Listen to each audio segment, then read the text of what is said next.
Hello dear students, मैं हूं मिथिलेश कुमार और आप सभी लोगों का स्वागत करता हूं उदित फार्मेसी के ऑनलाइन लर्निंग प्लेटफॉर्म पर। कैसे हैं आप सभी लोग?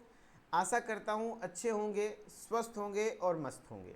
आज के इस क्लास में हम लोग फार्माकोथेरेपेटिक्स का अगेन बहुत इंपॉर्टेंट टॉपिक है, ट्यूबरकुलोसिस एंड निमोनिया। ये दोनों डिजीज़ आपस इतने इंपॉर्टेंट है कि अल्टरनेटिव, किसी बार ट्यूबरकुलोसिस पूछा हुआ है तो किसी बार निमोनिया पूछा हुआ है, तो बहुत ज़्यादा चांसेस है एग्ज़ाम में इस बार भी आएगा। एंड आप ज़रूर से ज़रूर इस लेक्चर को पढ़िए क्योंकि एग्ज़ाम में डायरेक्टली आपको इसका फ़ायदा देखने को मिलने वाला है। ठीक है, तो ये टॉपिक कहाँ आता है सर? तो फार्माकोथेरेपेटिक्स का चैप्टर नंबर 4 जब आप पढ़ेंगे तो उसको दो पार्ट में बांटा हुआ है। एक है हेमाटोलॉजिकल डिसऑर्डर यानी ब्लड रिलेटेड डिसऑर्डर, जिसमें iron deficiency anaemia and megaloblastic anaemia आता है।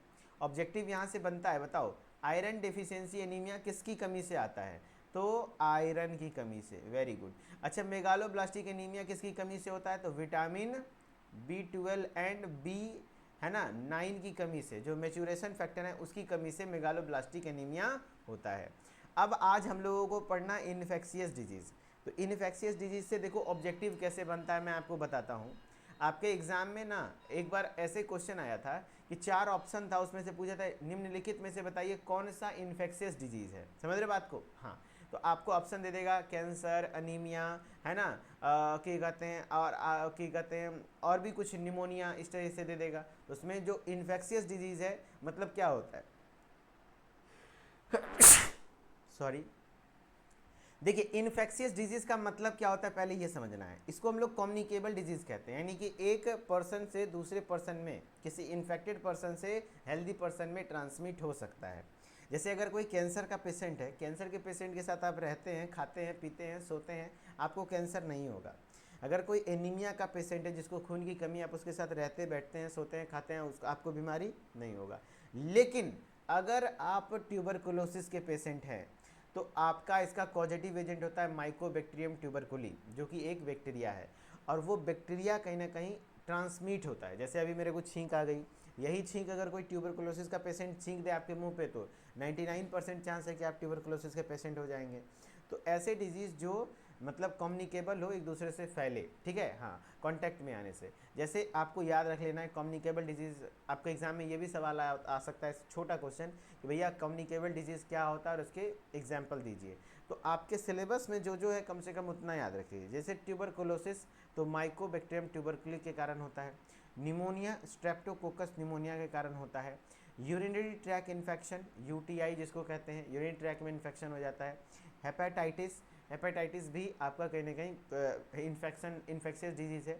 गोनोरिया, सिफिलिस, मलेरिया, एचआईवी और वायरल इन्फेक्शन जैसे सार्स और कोविड, आपको तो पता ही होगा, है ना। ये सब इन्फेक्शियस डिजीज़ में आते हैं, जिसमें आज के लेक्चर में हम लोग दो डिजीज़ यानी ट्यूबरकुलोसिस और निमोनिया को बहुत अच्छे से पढ़ने वाले हैं। ठीक है, तो चलिए स्टार्ट करते हैं। ट्यूबरकुलोसिस क्या होता है भैया बताओ? तो ये एक इन्फेक्शियस डिजीज़ है ना। देखो, tuberculosis is an infective disease, ये एक इन्फेक्टिव डिजीज़ है, most commonly affecting the lungs. Most commonly कौन सा बॉडी ऑर्गन अफेक्टेड होता है? लंग्स, है ना, हाँ। एंड कॉज्ड बाय, किसके कारण होता है? तो माइकोबैक्टीरियम ट्यूबरकुलोसिस के कारण होता है, या तो माइकोबैक्टीरियम बोविस, माइकोबैक्टीरियम नाम का बैक्टीरिया है, उसके अलग अलग स्पीसीज़ हैं, जैसे माइकोबैक्टीरियम ट्यूबरकुलोसिस और माइकोबैक्टीरियम बोविस, इसी दोनों के कारण मेनली आपका ट्यूबरकुलोसिस कॉज होता है। ठीक है, एंड ट्यूबरकुलोसिस में ध्यान रखना इन्फेक्टेड ऑर्गन कौन सा है? तो लंग्स, लंग्स इन्फेक्टेड हो जाता है। एंड माइकोबैक्टीरियम ट्यूबरकुलोसिस लंग्स में भर जाता है और उससे पानी भर जाता है। ध्यान रखना, जो एक्टिव ट्यूबरकुलोसिस के पेशेंट हैं, जिनको एक्टिव ट्यूबरकुलोसिस है, वो एक्सपीरियंस करते हैं क्रोनिक कफ, उनको बहुत ज़्यादा खांसी होती है with blood containing mucus, and उसके जो थूक खखार वगैरह आएंगे, है ना, मुंह से, उसमें ब्लड भी आने लग जाता है। किसके पेशेंट में? ट्यूबरकुलोसिस के पेशेंट में। तो ट्यूबरकुलोसिस एक इन्फेक्शियस डिजीज़ है जो मोस्ट कॉमनली किसको अफेक्ट करता है? लंग्स को अफेक्ट करता है। एंड किसके कारण होता है? तो Mycobacterium tuberculosis and Mycobacterium bovis. Mycobacterium tuberculosis, ध्यान रखना, जो भी पेशेंट ट्यूबरकुलोसिस के एक्टिव मतलब कैसे कहते हैं, जिनको एक्टिव ट्यूबरकुलोसिस है, इन्फेक्शन है, तो उनको क्या होगा? बहुत ज़्यादा खांसी होगी एंड ब्लड कंटेनिंग म्यूकस भी देखने को मिलेगा। ठीक है, हाँ जी। फिर है ईटियोलॉजी ऑफ ट्यूबरकुलोसिस, यानी कारण, क्या क्या कारण हो सकते हैं ट्यूबरकुलोसिस के? तो देखो, ट्यूबरकुलोसिस के अलग अलग कारण हैं, जैसे ड्रॉपलेट इन्फेक्शन सबसे मेन कारण है। ड्रॉपलेट इन्फेक्शन क्या होता है, जैसे मुझे अभी छींक आ गई है ना, और मैं ट्यूबरकुलोसिस का पेशेंट रहता, तो मेरे क्योंकि रेस्पिरेटरी सिस्टम में लंग्स में वो बैक्टीरिया भरा हुआ है, तो वहाँ से निकल के बाहर आ जाता तो दिक्कत होती। तो ये बोला ड्रॉपलेट मतलब जो नाक से मुंह से जो ड्रॉपलेट्स निकलते हैं छींकने वगैरह के दौरान या खांसी करने के दौरान, तो उसी को हम लोग ड्रॉपलेट कहते हैं, और उसके द्वारा फैले तो वो ड्रॉपलेट इन्फेक्शन होता है। कह रहा है the germs are spread through the air and usually infect the lungs, air के द्वारा फैले एंड यूजुअली आपके, जैसे कि कोविड भी ड्रॉपलेट इन्फेक्शन से फैलता है, कोविड भी इसी तरह फैलता है। तो इसके लिए आप ऐसे चीज़ों से बचने के लिए हम लोग क्या करते हैं, मास्क लगाते हैं, क्या लगते हैं, मास्क लगाते हैं, है ना। हाँ, तो वही बोल रहा है कि the germs are spread through the air and usually infect the lungs, usually किसको इन्फेक्ट करता है, लंग्स को, but can also infect other parts of the body, and body के अदर पार्ट्स को भी इन्फेक्ट कर सकता है। कौन, ड्रॉपलेट इन्फेक्शन के माध्यम से ये बॉडी के अदर पार्ट को, कई बार हो जाता है कि ब्रेन तक पहुंच जाता है वो बैक्टीरिया, एंड आपके ब्रेन वगैरह को भी इन्फेक्ट करता है, ठीक है। तो आगे वो सब पढ़ना है, लेकिन अभी फिलहाल आपको इतना ही पढ़ना है, ये ड्रॉपलेट इन्फेक्शन के कारण हो सकता है, ठीक है ना। चलो अब फिर नेक्स्ट है क्या कहते हैं, आपके इनटेक ऑफ अनपास्चुराइज्ड कॉड मिल्क, यानी आप काउ मिल्क अगर अनपास्चुराइज्ड लेते हो तो उसमें भी चांसेस हैं। कह रहा है tuberculosis caused by Mycobacterium bovis, जो कि प्रेजेंट होता है अनपास्चुराइज्ड मिल्क, यानी कच्चा दूध आप सिंपली कह लो, पास्चुराइजेशन फैक्ट्री में प्रक्रिया में किया जाता है। पास्चुराइजेशन वो प्रक्रिया है ना, जैसे आप देखेंगे कि जो पैकेट वाला दूध है उसके ऊपर पास्चुराइज्ड मिल्क लिखा होता है, तो एक्चुअली पास्चुराइजेशन एक सिंपल सा प्रक्रिया है जिसमें जो दूध होता है उसको पहले हीट किया जाता है, एंड हीट करके तुरंत कूल कर दिया जाता है, जिससे कि उसमें जो भी माइक्रोब्स वगैरह हैं वो ख़त्म हो जाएंगे, है ना, जल्दी फटेगा नहीं दूध। जबकि आपका जो नॉर्मल दूध है, गाय का दूध है, उसमें चांसेस होता है कि माइकोबैक्टीरियम बोविस नाम का, क्योंकि बोविडे फैमिली से जो कैटल्स वगैरह आते हैं वो आते हैं, तो उनके मिल्क में ये माइकोबैक्टीरियम बोविस नाम का बैक्टीरिया होता है। इसीलिए कहा जाता है कभी भी कच्चा दूध नहीं पीना चाहिए, क्योंकि चांसेस हैं कि इस तरीके के इन्फेक्शन हो सकते हैं। तो ट्यूबरकुलोसिस, इसीलिए यहाँ पर क्या होना चाहिए, अनपास्चुराइज्ड, मतलब गर्म करके दूध पियो, कोई दिक्कत वाली बात नहीं है। तो tuberculosis caused by Mycobacterium bovis, जो कि अनपास्चुराइज्ड मिल्क में प्रेजेंस होते हैं, ठीक है। हाँ, फिर है डिजीज कंडीशन, अगर किसी को पहले से सिरोसिस है, अल्कोहलिज्म है, वूपिंग कफ है, इन्फ्लुएंजा है, तो उस कंडीशन में भी आपको पेशेंट को ट्यूबरकुलोसिस फील मतलब हो सकता है, ठीक है। अब पैथोजेनेसिस ऑफ ट्यूबरकुलोसिस कैसे होता है बताओ। कह रहा है transmission of TB it means tuberculosis, है ना, ध्यान रखना, है ना, ध्यान रखना आप सभी लोग। मैंने क्या बोला, टीबी यानी ट्रांसमिशन ऑफ टीबी यानी कि ट्यूबरकुलोसिस की बात कर रहे हैं, तो is by inhalational of infectious droplet nuclei. हाँ, अगर आप इनहेल कर लेते हैं इन्फेक्शियस ड्रॉपलेट, ऐसा ड्रॉपलेट, ऐसे बूंद, है ना, जो नाक मुंह से निकले और उसमें बैक्टीरिया है और बैक्टीरियल मतलब न्यूक्लियाई है, तो वो वायबल होता है ना, वायबल है मतलब क्या, आपके बॉडी में एंटर कर जाएगा, and Mycobacterium laden droplet nuclei are formed, और आपके बॉडी में भी वो माइकोबैक्टीरियम लीडेन ड्रॉपलेट बन जाएगा। And when a patient with active primary tuberculosis cough can remain suspended, कहने का मतलब है कि फिर अगर उसके भी बॉडी में गया, धीरे धीरे इन्फेक्शन कॉज करेगा, अपना नंबर बढ़ाएगा, तो फिर वो जो पल्मोनरी, जिसको कि मतलब पल्मोनरी टीबी हो गया, यानी कि किसी को अगर ये ट्यूबरकुलोसिस हो गया, तो वो लगातार काफ़ी देर तक, सेवरल आवर्स तक क्या रहेगा, खांसते रहेगा, है ना, उसको खांसी होती रहेगी। कुछ भी नहीं है, पैथोजेनेसिस में भी बहुत आसान है। ट्यूबरकुलोसिस जो आपके से कैसे होगा, तो कोई भी पेशेंट या फिर कोई भी पर्सन अगर जो इन्फेक्शियस ड्रॉपलेट न्यूक्लियाई लेता है ना, जिसमें कि एक्टिव ट्यूबरकुलोसिस के बैक्टीरिया माइकोबैक्टीरियम ट्यूबरकुलोसिस है, तो वो उसमें जाएगा और वहाँ पर वो माइकोबैक्टीरियम ड्रॉपलेट बनाएगा इसमें भी, एंड वो फिर आपके बॉडी में इन्फेक्शन कॉज करेगा, जिससे कि आपको काफ़ी देर तक मतलब खांसी वगैरह होना शुरू हो जाएगा, ठीक है। हाँ, क्लिनिकल मैनिफेस्टेशन की बात करेंगे, इसके साइन एंड सिम्टम क्या होते हैं। तो साइन एंड सिम्टम्स की मैं बात करूं तो कफिंग, कफ करना ये है ना, फॉर 3 और मोर वीक्स, 3 या 3 से ज़्यादा सप्ताह तक आपको लगातार कफ रहने वाला है ना, लगातार कफ रहने वाला है। कफिंग ऑफ ब्लड और म्यूकस, है ना, ब्लड और म्यूकस, यानी कि कफ के साथ साथ क्या आ जाएगा, ब्लड भी आ सकता है, ठीक है, कफ के साथ साथ क्या आ जाएगा, ब्लड भी आ सकता है। चेस्ट पेन, चेस्ट पेन मतलब सीने में दर्द, है ना, pain with breathing and coughing, यानी सांस लेने में दर्द हो सकता है, कफ यानी खांसी करने में दिक्कत हो सकता है, अनइंटेंशनल वेट लॉस, यानी टीबी के पेशेंट में अचानक से वेट गिरने लगता है, पता है आप सभी लोग को। हाँ, तो ध्यान रखना कि आपके जो टीबी के पेशेंट होते हैं उसमें शरीर का वजन बहुत जल्दी घटने लग जाता है, ठीक है।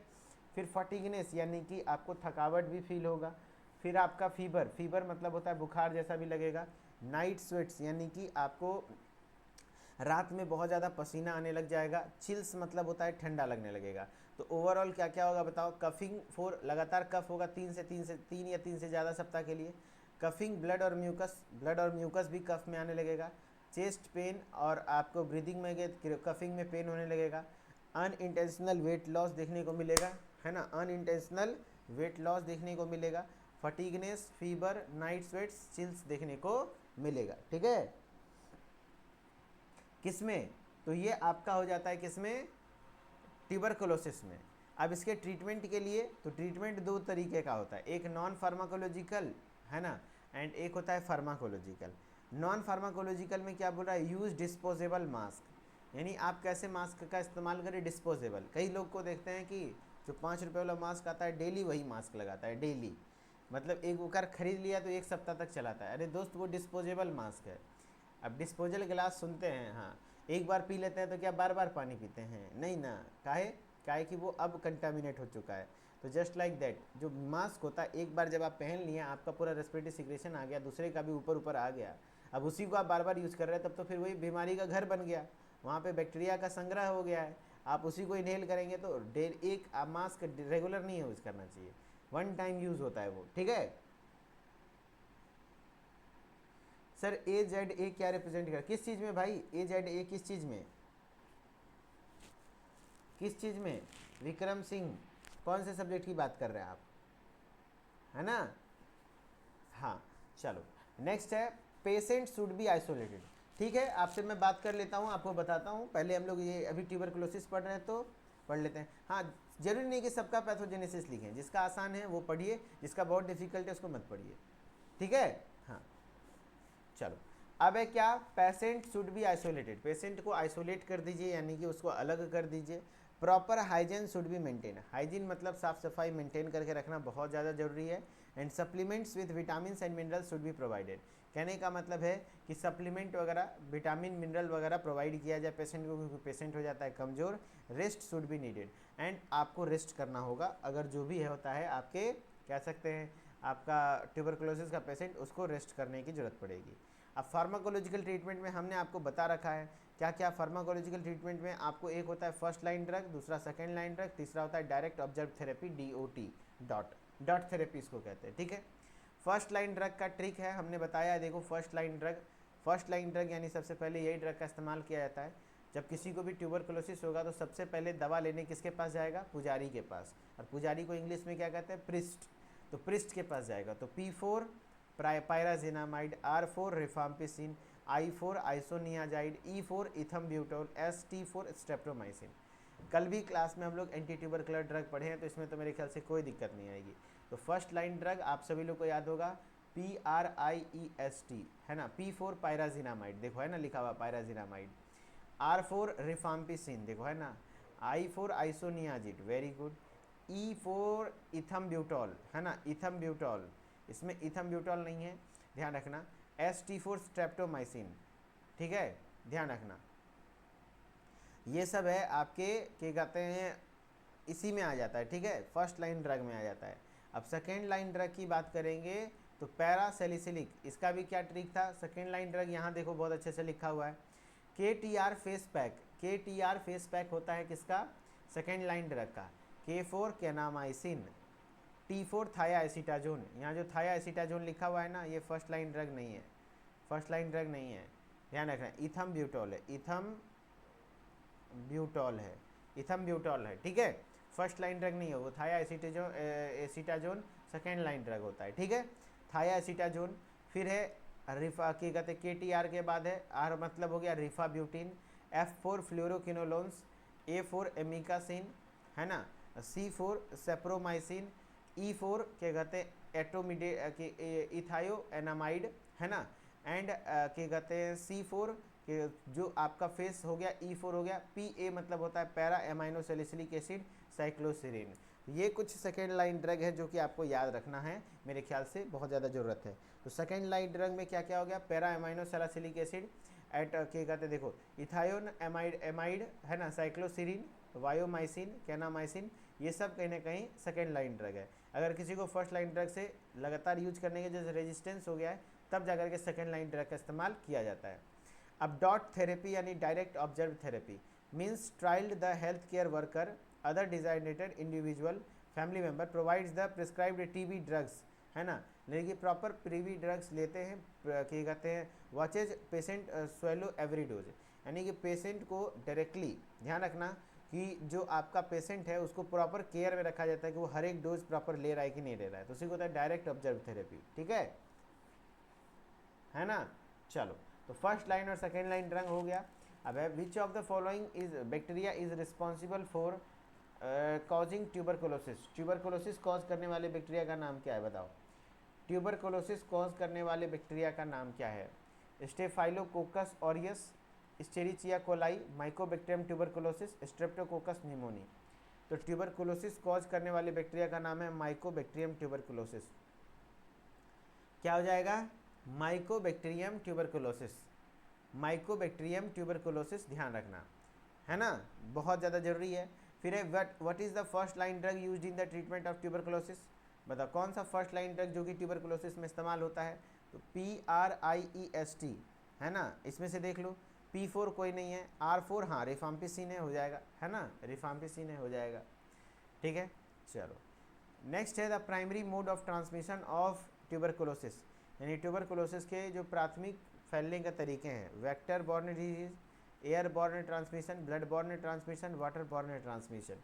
तो आंसर क्या हो जाएगा, एयर बॉर्न, हवा के द्वारा फैलता है ना, छींक, ड्रॉपलेट इन्फेक्शन, है ना। अब नेक्स्ट है निमोनिया, निमोनिया में भी क्या होता है, निमोनिया इज एन इन्फेक्शन, ये भी एक इन्फेक्शन है जो कि बैक्टीरिया, वायरस, फंगाई, मोस्टली तो ये स्ट्रेप्टोकोकस निमोनी नाम के बैक्टीरिया के कारण होता है, लेकिन हो आपको वायरस के साथ चक्कर में भी हो सकता है। अगर आपके लंग्स में वायरस चला गया तो उसके वजह से, फंगस चला गया तो उसके वजह से, यानी कि आपके लंग्स में अगर बैक्टीरिया, वायरस, फंगाई कुछ भी जाता है तो आपको निमोनिया कॉज कर देगा, ठीक है।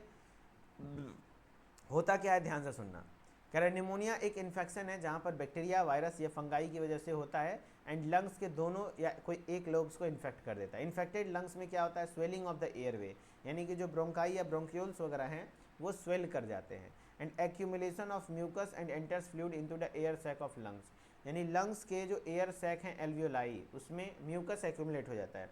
म्यूकस मतलब क्या होता है, एल्वियोलाई, है ना, एल्वियोलाई, म्यूकस मतलब होता है फ्लूइड, है ना, फ्लूइड आ जाता है, ध्यान रखना, फ्लूइड मतलब है तरल चिपचिपा भाग आ जाता है किसमें, लंग्स के एल्वियोलाई में। कारण क्या क्या हो सकता है, तो आपके कारण हो सकते हैं community acquired pneumonia, it mostly occurs by the bacteria, virus, fungi, यानी आपके कम्युनिटी, गांव समाज रहने के दौरान आपके लाइफ स्टाइल के कारण आपको हुआ, जैसे बैक्टीरिया से इन्फेक्ट हो गए, वायरस या फंगाई से इन्फेक्ट हो गए। कई बार होता है हॉस्पिटल एक्वायर्ड निमोनिया, जो कि डेवलप होता है पेशेंट को केयर करने के दौरान, यानी कह रहा है it develops in a patient who hospitalised for another illness, या तो ऐसा भी कह सकते हैं, मान लो कोई मेरा भाई था, ठीक है, कोई मेरा भाई है, उसको निमोनिया हो गया, उसको हॉस्पिटल लेके गए और उसके साथ केयर करते करते हम रहे और हमको भी हो गया, तो वही बोल रहा है ये डेवलप तब होता है जब कोई पेशेंट हॉस्पिटलाइज हो जाता है दूसरे के लिए, तो उस कंडीशन में भी चांसेस हैं कि आपको हो सकता है, क्योंकि कम्युनिकेबल डिजीज़ है। Long term facility acquired pneumonia, कह रहे it develops in a long term care facility, हाँ कई बार हो जाता है कि आप लॉन्ग टर्म आप क्या कहते हैं रहते हैं कहीं पर, तो उस कंडीशन में भी हो जाता है, जैसे नर्सिंग और होम वगैरह में रहते हैं तो। फिर एस्पायरेशन निमोनिया भी होता है, ऑकर्स व्हेन फूड और liquid in is breathe into the airway, मतलब आप गलती से जैसे हवा वगैरह को, है ना, हवा के जगह पे मान लो फूड या लिक्विड आपका गलती से लंग्स के एयर वाला लंग्स में चला गया, तो उस कंडीशन में भी हो सकता है, यानी आपका खाना का टुकड़ा, भात का टुकड़ा अगर चला गया लंग्स में तो आपको बहुत दिक्कत हो सकती है। तो एस्पायरेशन निमोनिया कह रहा ऑकर्स व्हेन फूड और liquid is breathe into airway, है ना, लंग्स वगैरह में चला जाए तो आपको कहीं ना कहीं स्वेलो हो जाए तो आपको दिक्कत होगा, कहने का मतलब है निगलने की वजह से आप उसको अगर ट्रेकिया में ले लिए तो भी आपको निमोनिया कॉज हो सकता है। अब निमोनिया में होता क्या है सर, पहले तो साइन एंड सिम्टम पढ़िए, उसके बाद आपको क्लिनिकल में उसका पढ़ाएंगे पैथोजेनेसिस। साइन एंड सिम्टम में क्या होता है, चेस्ट पेन, है ना, सीने में दर्द होता है, सीने में दर्द फील होता है, chest pain when you breathe और कफ, जब आप सांस लेते हैं या तो कफ करते हैं तो आपको सीने में दर्द फील होता है। कन्फ्यूजन और चेंजेज इन मेंटल अवेयरनेस, है ना, कन्फ्यूजन जैसा लगता है। मेंटल मेन तो है सीने में दर्द और लगातार आपको कफ होगा एंड सांस लेने में दिक्कत होगी, सांस फूलने लगेगा। काफ़ी बार देखने को मिला है जो ज़्यादा उम्र के लोग होते हैं जिसको निमोनिया होता है उसको कन्फ्यूजन भी होने लगता है, उसको समझ नहीं आता क्या बोले नहीं बोले, मेंटली भी प्रॉब्लम होता है।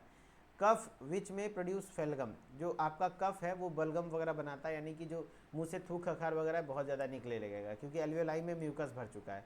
फटीगनेस, थकावट, क्योंकि सही से सांस नहीं ले पाएंगे, ऑक्सीजन डिलीवरी नहीं होगी तो कहीं ना कहीं आपको थकावट महसूस होगा। फीवर या स्वेटिंग, सेकिंग, चिल्स, यानी कि आपको फीवर महसूस होता है यानी बुखार। स्वेटिंग यानी कि आपको पसीना आ सकता है। चिल्स, ठंडा लग सकते हैं। Lower than normal body temperature, यानी नॉर्मल बॉडी टेम्परेचर के कंपैरिजन में आपके बॉडी का जो यहाँ पर होता है ना टेम्परेचर वो नो हो जाता है, ठीक है ना। नॉर्मल बॉडी टेम्परेचर के कंपैरिजन में यहाँ पर बॉडी टेम्परेचर लो हो जाता है निमोनिया में। और नोजिया और वॉमिटिंग देखने को मिलता है, जी मचलता है, उल्टी हो लेता है, कमन करता है। डायरिया यानी कि पतला पैखाना वगैरह देखने को मिलता है, पेट खराब, लूज मोशन। पैथोफिजियोलॉजी की मैं बात करूँ कैसे होता है तो देखो, pneumonia indicate N inflammatory process of lungs parenchyma caused by microbial agent. Pneumonia में मेनली क्या होता है, इन्फ्लामेटरी प्रोसेस है, यानी कि जो लंग के पेरेन्काइमा में होता है, किसके वजह, कोई भी माइक्रोबियल एजेंट जैसे बैक्टीरिया, वायरस, सबके कारण हो सकता है। द मोस्ट कॉमन पाथवे है microbial agent to reach alveoli, सबसे ज़्यादा मेन है कि माइक्रोबियल जो एजेंट होते हैं वो एल्वियोलाई तक जाते हैं एंड वहाँ पे माइक्रो एस्पायरेशन करते हैं ओरोफेरिंजियल सेक्रेशंस के द्वारा एंड वहाँ पर पानी भर जाता है, ठीक है, वहाँ पर पानी भर जाता है, ठीक है। क्या रहा, देखो जो भी इसके पैथोफिजियो, गैस्ट्रिक कंटेंट एस्पायरेशन की वजह से या तो कोई बैक्टीरिया या तो एस्पायरेशन हो जाए, यानी एस्पायरेशन मतलब होता है जैसे खाना वगैरह चीज़ें, गैस्ट्रिक कंटेंट यानी पेट में जाने वाली चीज़ें लंग्स में चली गई, या तो कोई बैक्टीरिया चला जाए तो सबसे पहले तो वो इन्फ्लामेटरी रिस्पॉन्स करेगा, इन्फ्लामेशन कॉज करेगा एंड कैविटी जो ब्रोंकस का उसको एक्सटेंड कर देगा, ठीक है। एंड एक्सटेंड करने के बाद वहाँ पर एब्सेस बनने लगता है। एब्सेस मतलब है कि लिक्विड बनने लगता है, लिक्विड बनने लग जाएगा तो वहाँ पर सही से गैसेस एक्सचेंजेस नहीं होंगे, टिश्यू नेक्रोसिस देखने को मिलेगा, टिश्यू डेड होने लग जाएंगे एंड फिर वहाँ पर स्पूटम ज़्यादा बनने लगेगा, थूक खखार ज़्यादा बनेगा, फिर आपको बहुत ज़्यादा थूक खखार, बलगम वगैरह आने लग जाएंगे, ठीक है। ये इसके पैथोफिजियोलॉजी में होता है। अब है इसका ट्रीटमेंट, अब इसका है ट्रीटमेंट ऑफ निमोनिया। निमोनिया के ट्रीटमेंट की बात करेंगे तो नॉन फार्माकोलॉजिकल मैनेजमेंट, इसमें ऑक्सीजन थेरेपी चलता है। इसमें क्या चलता है, ऑक्सीजन थेरेपी, क्योंकि सांस लेने में पेशेंट को दिक्कत होती है तो ऑक्सीजन देना पड़ता है। वेंटिलेटरी सपोर्ट, वेंटिलेशन पे देना पड़ता है। वेंटिलेशन मतलब क्या होता है कि पेशेंट अब इतना भी काबिल नहीं है कि उसका लंग्स नहीं काम कर पा रहा है, यानी वो सांस ले नहीं पा रहा है, छोड़ नहीं पा रहा है, उस कंडीशन में वो वेंटिलेटर क्या करता है, उसको सांस लेने में और छोड़ने में मदद करता है। एंड फिजियोथेरेपी यानी कि एक्सरसाइज वगैरह करवा सकते हैं। ट्रीटमेंट ऑफ निमोनिया फार्माकोलॉजिकल की बात करेंगे तो यहाँ पर एजिथ्रोमाइसिन, देखो बैक्टीरियल निमोनिया मेनली तो निमोनिया जो ज़्यादातर होता है वो बैक्टीरिया की वजह से होता है, ठीक है ना, मेनली नहीं चार्ट बनाएंगे तो हो जाएगा। कोई बोल रहा है सर सीओपीडी जैसा क्या है, सीओपीडी जैसा होता है लेकिन यहाँ सीओपीडी में दिक्कत है कि उसमें लंग्स में पानी वगैरह नहीं भरता है ना। सीओपीडी में ना एल्वियोलर वॉल डैमेज हो जाता है, देखो सीओपीडी का जो एल्वियोलाई का वॉल है वो डैमेज हो जाता है, यहाँ पर उसमें एल्वियोलाई वॉल डैमेज नहीं हो रहा है, इसमें म्यूकस भर जा रहा है एल्वियोलाई में, समझ रहे बात को, हाँ है ना, हाँ। तो bacterial pneumonia is frequently treated with antibiotic, bacterial pneumonia को मेनली एंटीबायोटिक और खास करके इसमें चलता है एजिथ्रोमाइसिन, डॉक्सीसाइक्लिन, क्लिंडामाइसिन, ये सब एंटीबायोटिक चलता है, ठीक है, हाँ।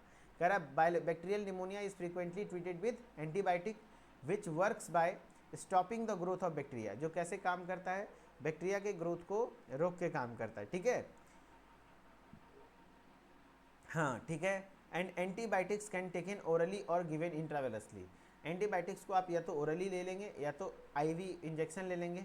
अ patient should take rest and drink plenty of water, यानी कि आप पेशेंट को रेस्ट लेना चाहिए, थोड़ा थोड़ा देर में पानी पीना चाहिए, ज़्यादा नहीं, ठीक है, हाँ।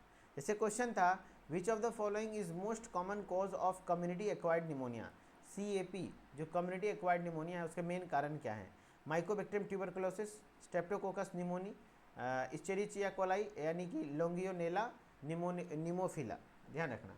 तो जो मेनली आप जो एक्वायर करते हैं वो बैक्टीरियल निमोनिया होता है और स्ट्रेप्टोकोकस निमोनिया होता है। क्या होता है, स्ट्रेप्टोकोकस निमोनिया होता है, किसकी वजह से होता है, स्ट्रेप्टोकोकस निमोनिया होता है, ठीक है, हाँ।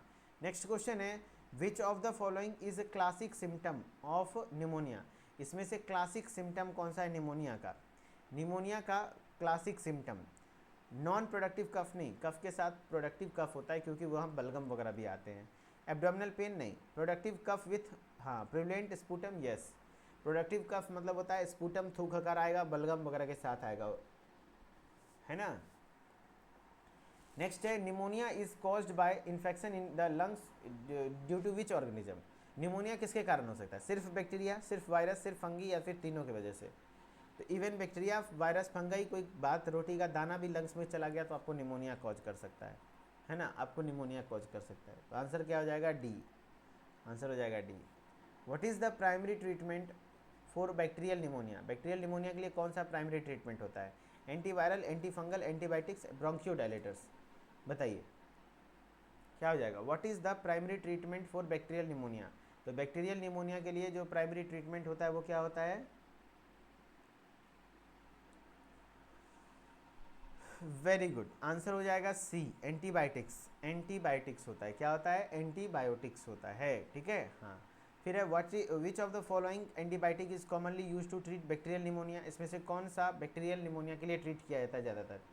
तो एजिथ्रोमाइसिन, पैरासीटामोल, आइबुप्रोफेन या एस्पिरिन? तो यहाँ पे क्या हो जाएगा आंसर? एजिथ्रोमाइसिन, जो कि बैक्टीरियल निमोनिया को ट्रीट करने में हेल्पफुल आता है, ठीक है। चलिए, तो फाइनली आपका ट्यूबरकुलोसिस और निमोनिया खत्म हो गया। एंड अगेन बहुत इंपॉर्टेंट टॉपिक था, तो मैं फिर से कहना चाहूँगा कि भैया बहुत ज़्यादा इंपॉर्टेंट है, इसको जरूर पढ़िएगा। एंड मैंने शॉर्ट में पढ़ाने का कोशिश किया है, ओके, क्योंकि एग्जाम का टाइम है, ज़्यादा टाइम मैं आपका एक छोटे से टॉपिक में नहीं ले सकता था, ओके। तो thank you so much guys, है ना। आप सभी लोग इसी तरीके से प्रॉपर लेक्चर को देखिए, नोट्स प्रॉपर पढ़िए जो PDF दिया जा रहा है। एंड जो लोग इंस्टाग्राम पर आना चाहते हैं, मिथिलेश्वर ऑफिशियल इंस्टाग्राम ID है, वहाँ पर भी आ सकते हैं, okay. Thank you so much, फिर मिलते हैं नेक्स्ट क्लास में।